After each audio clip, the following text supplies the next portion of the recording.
transplanting chervil and rosemary. The chervil is interesting. It's in the parsley family, like a distant cousin.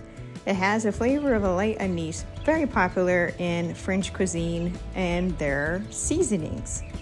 The barbecue rosemary doesn't have to have full sun. It can do a full to part, so ideal for the area I am putting it into my deck box.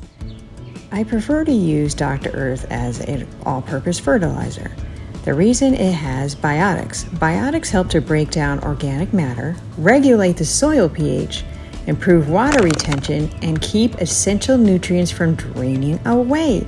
You want to look for the OMRI. To be on that list, you have to be sustainable and the highest of quality.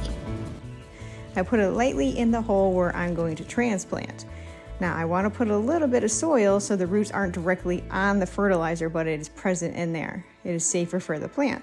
I've already taken the time to loosen up the roots and make it ready for the transplant. And then I will gently pat the soil all around to make sure it's stable.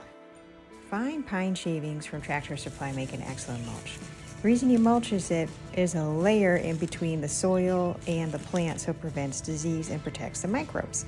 The Super Thrive is important because it helps with transition, so you don't have shock. You just add it to your water and then pour it over for the first watering. Super Thrive is a vitamin complex that is made for plants. It helps with recovery, so that way the plant can transition quite well. I am using cayenne pepper to make a deterrent for rabbits and squirrels. So just shake it on to the top of the soil and all good. You'll have to do it a couple times because rains, things like that. If you enjoyed today's episode, click that like button so therefore the algorithm will work in your favor. By subscribing to the channel, you'll be notified of new content. Sally and I thank you very much for viewing.